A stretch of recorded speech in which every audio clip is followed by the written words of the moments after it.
I'm Gemma. I'm the founder of Culture Gem, and I'm a cyber behaviour and culture consultant. And joining me today is Rachel. Welcome, Rachel. Hi, thanks for having me. It's great to have you. Could you give us a little intro into who you are and what you get up to? Oh God. So, my name is Rachel Sosin. I grew up in the United States, and 2 years ago, I moved to London for a master's degree in social innovation, and quickly realized that I didn't want to go back to the United States. So, I am here living in London, and I have a background in organizational design, and I love using kind of that previous life and the skills I learned in my master's degree to work with innovators and entrepreneurs on how to take their ideas to whatever the next step is toward their success. And along the way, I started a podcast called 6 Degrees of Innovation, where I interview interesting people who are, tackling the world's challenges and problems through innovative means, and just ask them to tell me about themselves. It's a really cool podcast, and I know because I've been a guest. It's true. You were a fantastic guest. So, it's episode 1 of this series with Nick Drage, and Nick actually introduced us not that long ago. I think he'd met you through a networking thing, and then started listening to your podcast, and then he sent me a message and was like, you need to go on this podcast, you and Rachel are going to get on really well. And actually we instantly bonded from the minute we started talking. We've become actual real friends, but we've never met in real life. But I send you all my embarrassing stories. You complain about spreadsheets. We send each other dog reels. I mean, that is the way to my heart, is sharing embarrassing stories and cute or inappropriate reels, particularly about animals. That's the answer. Well, that's how you know that you're special in my world, in that I've allowed you to be one of my very select number of followers. I will have, and I actually kicked some people out so that you could join me in my personal social world. Take note, world. That is what I expect going forward. So I think when we first had a conversation, it was very strange because, like I say, we instantly hit it off. And I make it no secret that I'm not really a fan of people. But we were having a conversation about networking and how that is not necessarily a comfortable situation for some people. And you shared with me that it's not your favorite thing to do. How do you get around that? Because in your world, you're talking to people all the time. Yes. Yesterday I had 5 meetings and then a networking event. And it was awesome. So I think there are a couple of things. First, only network with people who interest you or topics that interest you. So like, don't go to events that are boring, or that are full of people who do things that you don't care about. Second is just ask lots of questions, because people like answering questions, so it makes it easier on you. And that's much easier if you're interested in what they're talking about. So again, revert back to number 1, don't go to things that don't interest you.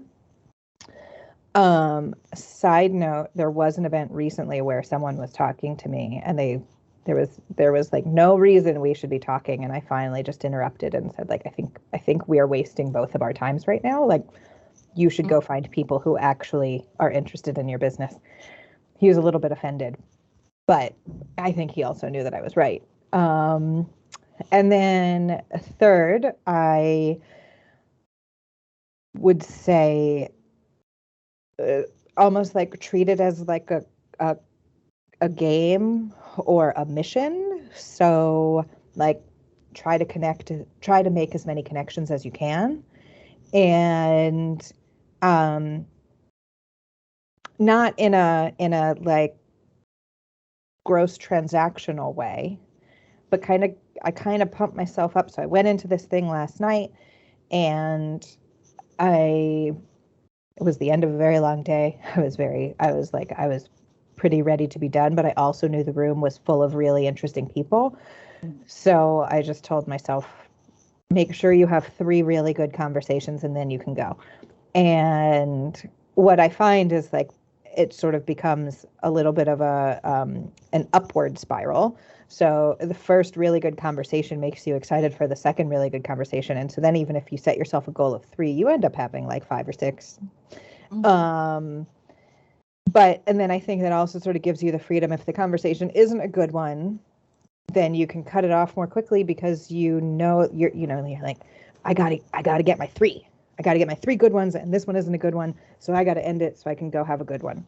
And I mean, you do that like with grace and kindness so that people don't feel like they're being brushed aside or whatever. But I think that's how I do it. And then I go home and I sit in silence.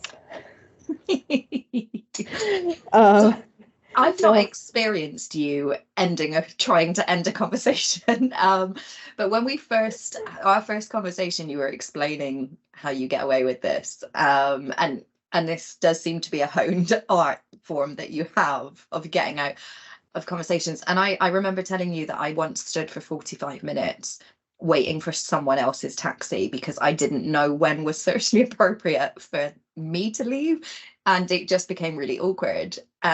And you're really good at ending conversations that you don't want to be in. Sometimes I have a really hard time ending conversations with my neighbor, and I think that's about like confined spaces. So, we'll be standing on the landing between our 2 flats, and it's clear that like we're both ready to move on, but we don't know how to end it because it also requires a little bit of a like personal juggle. And so that I'm definitely not good at. But I think in networking events, I'm trying to think. I feel like I gave you like some sort of like, this is what I do. And now I don't actually remember what that wisdom was. But I think it's just sort of kind of going with like, well, thanks. This was really great. I got to talk to so-and-so, or some sort of like gratitude moment. Makes it a lot easier. People really like when you say thank you or when you compliment them. So, which is actually also how I will make introductions. So if there is a group of people and I want to be able to go say hello, I will, compliment their shoes or ask what their cocktail is or like something like that. And then if I can't figure out an entry like that, then I will just lean into the awkward and, walk. I did this actually last night and ended up meeting these 2 lovely women who were attorneys. But I'll just walk up and say, can I just barge in and interrupt this conversation? And I think people are so confused by it that they don't say no. Mm-hmm. It works out in my favor. And you live in London. You've not learned not to do that yet. I do think that I definitely think that there are times where being sort of a bumbling American is helpful. And I think networking is one of those times. Yeah. I was having a conversation with someone yesterday, and this regressed memory appeared in my brain, which is quite often when we talk, some regression happens, and we have this realization together of when we go through childhood trauma. But I was once being interviewed. It was a job. This was a really, really long time ago, and the lady that was interviewing me, her last name was a colour. And she said, oh, my name is something color. And I went, oh, that's a cool name. And she said, it's my favorite color, and I'm wearing that color shoe, or something along the lines of that. We were sat down at this table, and so I decided, immediately like stick your head I looked under the table. And then this moment of realization happened the other day, because I was talking to someone that I used to work with at that company, and I said, oh my God, like, I looked up her skirt. Well, So you have to trust but verify. She said her shoes were that color. You needed to confirm that was true. just terrible. I'm so socially awkward. So something interesting happened when we first met, and I asked you, like, how have you done this? How has this happened? In that we were supposed to have a half an hour conversation. We ended up talking for 3 hours, I think. Mhm. And the only reason that the conversation ended was because the weather took your internet out. So, and then you were emailing me going, sorry, I didn't hang up on you. I wasn't being rude. But you do something called turbo bonding. Yes. Well, I don't know if anyone else calls it that, but I call it that. So you described this, because I remember saying to you, like, how are we now best friends? This is really strange. And you said, I have turbo bonded with you. So you will approach someone that you think is interesting, if validate that they're interested, and then claim them as your own. Is that about general upshot of how that works? I think so. I think I I remember as a kid, my mom saying, I don't remember what the context for this was, but I remember her saying that I was like a bulldog, that like which actually in hindsight, I don't think this is actually bulldogs. I think this is whatever. Anyway, but she said something about how I was like a bulldog, where I like, once there was a person who was my person, they were my person. And that was it. And like, I would fight anyone else to the death. And not physically fight, because I am a kind and loving person. But I do think it's true. Like I have I think a very good sense of people, and so I know pretty quickly if there's someone that I want to like keep in close contact, um, and then and I think it's, I think there's an element of sort of like the networking. Like if you're naturally curious and you're naturally asking a lot of questions, then if you are asking real substantive questions and not sticking with small talk, then you can very quickly get into some deep conversations that don't necessarily have to be serious. Like I think we were belly laughing for most of that 3 hours, but we were also talking about very real things. Yeah. And so it like very quickly we knew that we were simpatico and that we were going to be friends. Soulmates. Yes. Just putting it out there. So in the last episode that I recorded, it was with James Boer, who is a good friend of mine, and we were talking about authenticity, sincerity, and saying no and facing rejection, and there was like a whole thing around public profile and public persona and who you are out in the world. And I joked with him, he's having his toilet renovated, and so I was saying, like, I just wish people would talk about their toilet drama. And unfortunately for you, you're on the receiving end of all of my toilet drama that ever occurs. I think you get like daily questions and updates around things that have happened in a bathroom. So I apologize. I'm publicly apologizing, but yeah, I wish I was brave enough to put that out into the world and not just dump it on you. Well, I think I don't know. I think that's part of the transparency, that and authenticity that I think is what helps facilitate turbo bonding. Like you can't turbo bond if you aren't going deep and if you aren't being vulnerable. And I think one of the sort of phrases that I did not make up, but I can't remember right now who it came from, that I think is like a real sort of tenet of who I am, is radical transparency. And I just think that it's like, rarely is there harm in being honest, because even if you need to be critical, like you can always be kind. And so if you move through the world with kindness and with sort of the um, um, assumption of goodwill, I guess. If you assume the best intentions of everyone and you respond in kind, then you can be really honest and really transparent, and then you don't need the, so tell me what your favorite food is kind of conversations. And you can go straight to the like, so let's talk about our bathroom rituals. And it works and it makes sense and it's okay. And you can also talk about, I have this crazy idea and I don't really understand why no one else is having this idea. Like, why can't we solve this challenge? And then you could just dive straight in to solving that challenge.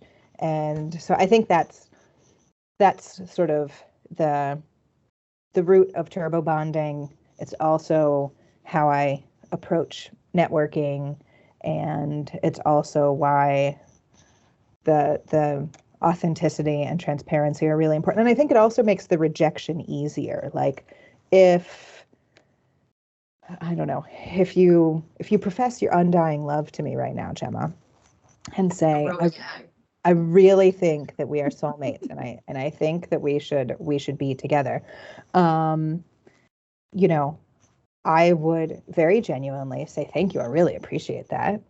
And that's really kind and lovely of you. It's not really something that I'm looking for right now, but I appreciate your honesty and I appreciate your vulnerability in telling me. And, and then that rejection is not as painful, I think. Thanks for publicly rejecting me. But maybe that was a bad example, but I mean, it's absolutely not. But I think that when you approach everything with an assumption of best intent and kindness, then even the tough stuff is easier to navigate. Thank you for coming to my TED Talk. I find you just unlimited amounts of interesting things come out of your face. So I love it. So the title of this series is Cyber Awareness Month with Jemma and Friends. So we've covered that we're friends in quite a lot of detail. Cyber Awareness Month. So you're not in the cyber world, but you are in receipt of cyber, I guess, through work, through your personal life. Everybody is a customer of cyber or affected by it in some way. I wanted to ask you what your experience has been during Cybersecurity Awareness Month. And I think when I asked you to come on this conversation, I said, let's discuss the cyber assault, which I have affectionately been referring to Cybersecurity Awareness Month as is the cyber assault that goes on through October. So yeah, have you been in receipt of the assault? How have you found things? What are your thoughts and feelings? So, I mean, I think I mainly tend to feel sort of embarrassed by, maybe not embarrassed, but I know that I make a lot of the lazy decisions or the sort of head in the sand decisions that are all of the things that brilliant people like you are trying to get idiot consumers like me to stop doing. And so I feel a little, I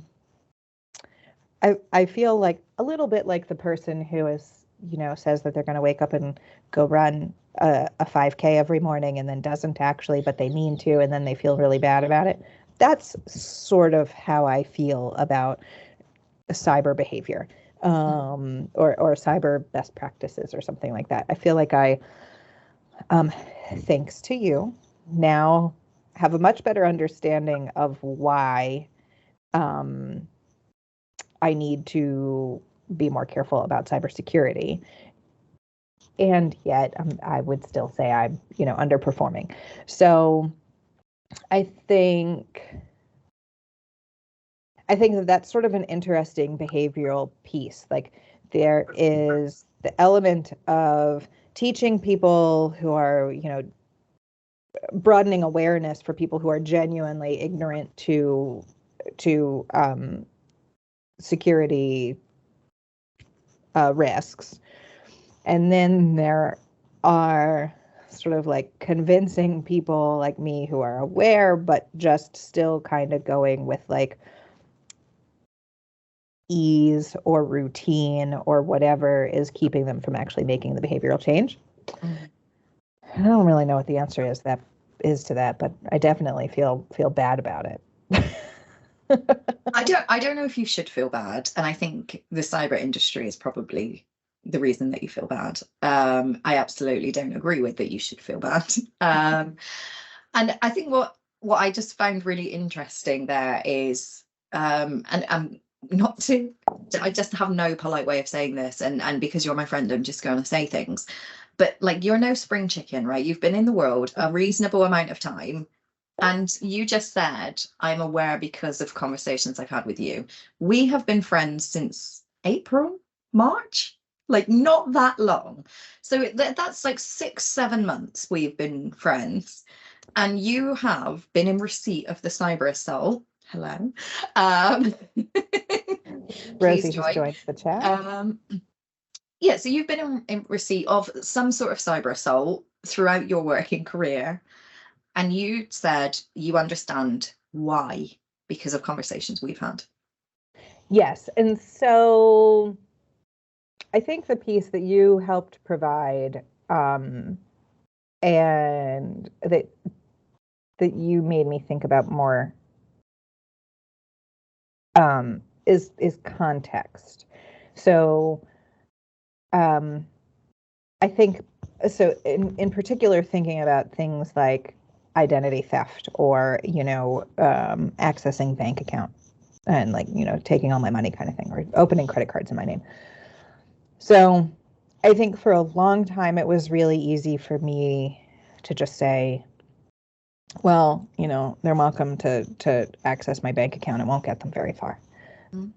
And not really think beyond that. And I think the story that you told me that really, really resonated was about the person who threw away a piece of paper from the pharmacy that had just enough information for that for someone to steal that piece of paper out of the bin, create an NHS number, which then gave them the ability to create enough documentation to go buy cars or rent cars and then not return them or something. And so the thinking about sort of the broader context of, sorry, the cat is just determined to really participate in this call. The cat is welcome. The broader context of what can be done aside from simply, clearing out a bank account. And then the other part of that story was the way the person found out was the police showed up at their doorstep. And so then the person had to call their boss and say, I can't come into work because the police are on my doorstep, but I promise you, I didn't actually do anything, but I now have to deal with the police. And so those sorts of like knock-on effects, I think that was sort of the first time that sort of that like the 3 and 4 steps away from the actual identity theft connected. And I think, part of it is, we have had lots of conversations about what, work trainings look like. And it's, you have to sit through, a series of like 3-minute videos that say the same thing every year, and exactly what they're going to say. And so they're not necessarily new information, but you also, you watch the videos, you take the quick quiz, and because you just watched the video 30 seconds ago, you answer all of the questions correctly, and then you just don't think about it again for a year. Mm-hmm. And so and I think maybe that's a little bit of where there's sort of like a feeling of embarrassment. It's like, I know this stuff because like I do this quiz once a year. Yeah. And I get it right. So like, it's not like it is new information. It's just not information that resonates enough with me to actually like rise to the upper level of my brain. It just sort of sits in the like the like long-term storage filing cabinet at the back. Yeah. And so I think that's the part where I feel sort of embarrassed. I absolutely, you have no reason to be embarrassed, because you're absolutely right. And this is why I try and exist in the world, is to tell those stories, because the quiz doesn't work, the 3-minute video doesn't work. We know that. Yeah. Like us in cyber, we know that. So I don't know why that's still being forced on poor Rachel, in some horrendous, like what somebody thinks is cool fashion. That's not your fault, right? In cyber, we've made cyber hard, and boring, and it sits in the cabinet at the back of your head because you don't understand the consequences, the context, the so what.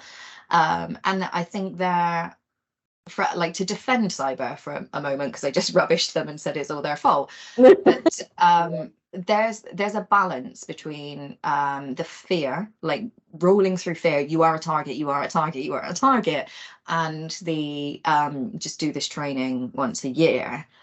And the stories are critical, because actually we probably all know somebody who's had their Facebook compromised, or something's happened. Like one of my accounts got compromised, and I think it was last week, and I was talking to a friend, and they said, well, isn't that ironic? And I was like, you don't need to be a dick about it, right? It happens to everybody. And actually, like, I'm not ashamed of that. I went out on LinkedIn and I said, my account has been compromised, I need your help. But I'm in a position where I can ask people who are experts. We make it hard. It's not your fault. Don't be embarrassed. Yeah. I think it's nice for you to say, like, the word embarrassed, because that's authentically you, right? You're saying, I obviously I don't think you should be embarrassed. I think we should talk about this more. We should not have cyber challenges as being a taboo subject, to discuss. We absolutely need to make it easier and more interesting for people. Like, that's an interesting story. I mean, there are so many plot twists in that story, which is why I do talk about that story. But I mean, I have a million of them, so if somebody wants me to record all of the horror stories, then I can. But yeah, I think a common theme that has gone through this series is, like, us cyber people are talking to cyber people, but we're expecting you as a not cyber person to just follow along, which is terrible. That's just not a good experience for anybody. And so I need to try harder with that.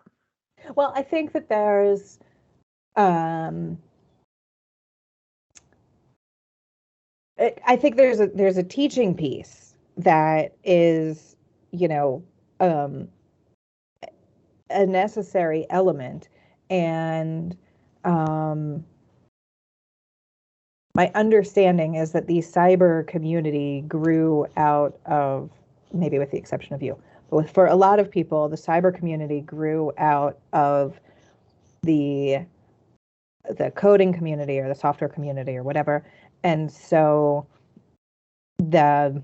something that you are, unconsciously expert at is not necessarily the thing that you should be teaching. You need there are different levels of knowledge, and you need to be able to have that. You need to be able to make that shift between, I know how to do this just without thinking, but how do I explain this to someone who is new and who needs the thinking and needs all the context? And I think that sometimes feels like the piece that is missing, in terms of not just cyber, but sort of any software platform. Like, you get the training, and they're like, and then you just do the blah blah blah blah blah blah. And it's like, well, if I knew how to do any of those words you just said, I wouldn't be watching your stupid video. And so I think I know a friend of mine who's now a software developer. She got her start in tech by being hired to essentially be like the translator between software developers and customers. And it wasn't it wasn't a customer service position. It wasn't an account rep position. She was embedded in the software team, but her job was to get them to explain things to her until she could understand exactly what they were saying Yeah. in a way that other people would understand. And I thought that that was such a smart decision of that company for which she worked. And I'm sure other companies do it too. But I think that that's kind of that's the piece that I think is needed in cyber. And I think that that's the piece that you are doing a great job of filling. I try. So There's a concept in software development called rubber duck debugging, where basically you explain your code to a rubber duck, and what it basically does is it slows down your thought process. So if you're explaining your code, you can then see holes in your code or fix things. And actually, that conversation, that feedback loop of someone explaining cyber to me and then me explaining it to someone else, it slows down their thought processes. So then they start to process differently. And then, I mean, I can gather quite a lot of cyber things and translate them. There's not very often where I have to say, what was that? But I can kind of take that bit of information. Something you said, and again, sparked a regressed memory, childhood trauma time. But actually, it's not really childhood trauma. I guess it's a bit of an analogy. My dad is, I think he's a mechanical, well, he's retired now, but he used to be a mechanical engineer. And when he was driving me around as a kid, he would always be on work calls, like describing gearboxes or bearings or something to somebody. And I just remember not because he's my dad, but just being like in awe of how he knew so much stuff. Like, and just being like, where is he getting this from his brain, and it's coming out of his face? And I just would sit there like, I'm never going to be an expert in anything. Like, I joked that I've got a post-it of my name on my screen because I forget my own name. So how am I ever going to be an expert in something enough that I can translate that to someone else? Turns out I actually am.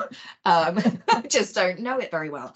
But even now, I mean, I was at the Excel recently, and you mentioned just wandering over and saying things. I got breakfast at the Excel and then just went to this guy and was like, hey, there's nowhere to sit. Can I sit here? And I was like, sorry, I'm not from London, so I can't ask you that question. He was actually from Manchester, so everything was fine. And I sat with him, but he was on a call talking about like telecommunications networking and things. And I know what he's talking about, like, but I was like, how is he so confidently sharing this piece of information? I could not have translated that. I couldn't have done anything with the information. When I was a kid, I couldn't have done anything with the information.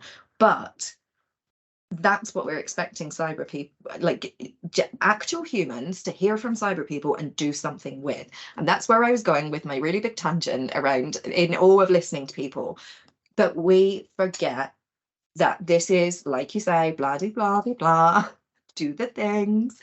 And it doesn't translate. It's like listening to gearboxes and bearings when I was 8 that didn't mean anything to me.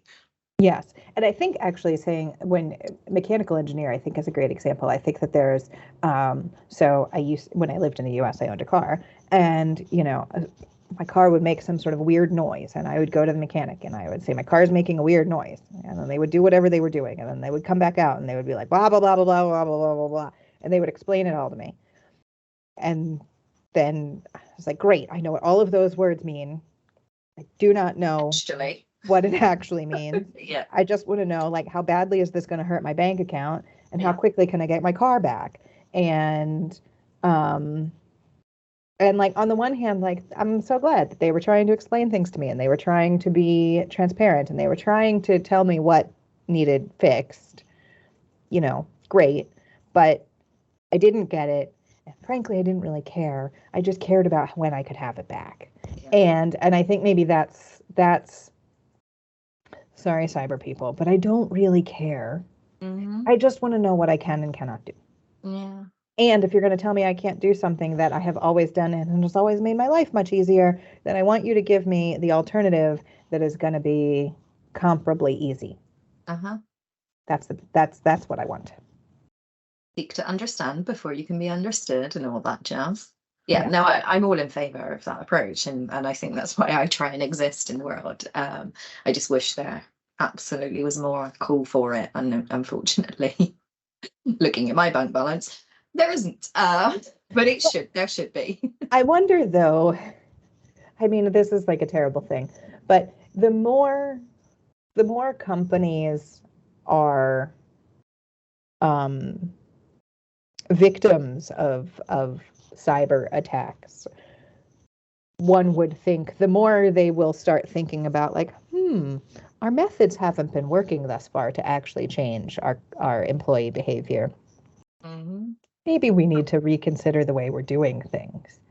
But I'm not really advocating for more cybercrime, but perhaps with more cybercrime will come more thoughtful programming. We can only hope. On that note, on the note of hope, it's Cyber Wish time. So if you, as a non-cyber person, could have a magic genie in a bottle that would grant you one cyber wish, what would that be? Well, I'm going to give two because I think what I just said was sort of my cyber wish. So I think that means that I get a bonus. So to reiterate that one, I think that I would like to see cyber training and like cyber best practices to be focused on what I can do, what I can't do, and alternatives for those things that I can't do. Like the I know how to spot a phishing scam. I got a text message a couple weeks ago that told me that, the government owed me, that I had overpaid my taxes here in the UK and that they owed me like 248 quid. And the website that they gave was so clearly fake. Like I know how to spot those things. Like I don't feel like I need to answer that question once a year. But what I would like is, if there are products that you're not going to let me use because because like they make it easier for people to get into our systems, but you're also making it a total nightmare for me to see all of my calendars simultaneously, then give me a tool that I can use that actually lets me see all my calendars simultaneously. So I feel like give me the alternative. So that's my first cyber wish. And then my second cyber wish is sort of more broadly about like the internet as a whole, which is I wish that we would stop recreating the physical world in the digital world. Like there's so much opportunity to use the digital world to reimagine how society functions. And to reimagine what community means. And we are, when you look at, things like the metaverse, which I know very little about. So, like take all of this with a grain of salt. But instead of sort of building the same kinds of spaces and cities and like if we know one of the big problems we have in the real world is isolation, and isolation often comes from, people being stuck in buildings, then why can't we use the metaverse to imagine a world that doesn't have that? Like if I don't need to go to the toilet in the digital world. So like I don't need the same kinds of privacy things in the digital world. Like we know that traffic and congestion is a huge problem here in the physical world. Why are we creating a metaverse that requires traffic? Like just stop. Just you don't need it. So that would be my bigger wish, is that we could do a better job of using the digital world to reimagine some of the challenges that we face in this world, because I think that then could lead to innovation within the physical world as well. Like when you reimagine something without any walls that block you in, then I think that also then starts to give you ideas of like, well, some of that we actually could do in the real world and we could fix that kind of thing. So yeah, those are my 2 wishes. I don't argue with either of those things. Rachel, I love you very much. And I'm not going to ask you to run away with me, but thank you so much for taking some time out to have a chat about cyber stuff. Yeah. With a cyber person, when it's outside of your comfort area of things that you know about. So thank you. I appreciate it. This was super fun. No, it's definitely added a different perspective. Obviously, I will tag you in all of the taggy places, and if you want to have a listen to Rachel's fabulous podcasts, where some excellent people have been guests, namely me and some other people that I think are great, then please do follow the link in the thread and take a little listen to what Rachel gets up to. Perfect. Thank you. So the podcast is in between seasons. So season 1 just wrapped. Season 2 is going to start in January, but there are each month I'm going to have a little mini episode or content that would be of interest. So yeah, go back and listen to season 1 and listen to the episode with Jemma. Thanks, Rachel. Thank you.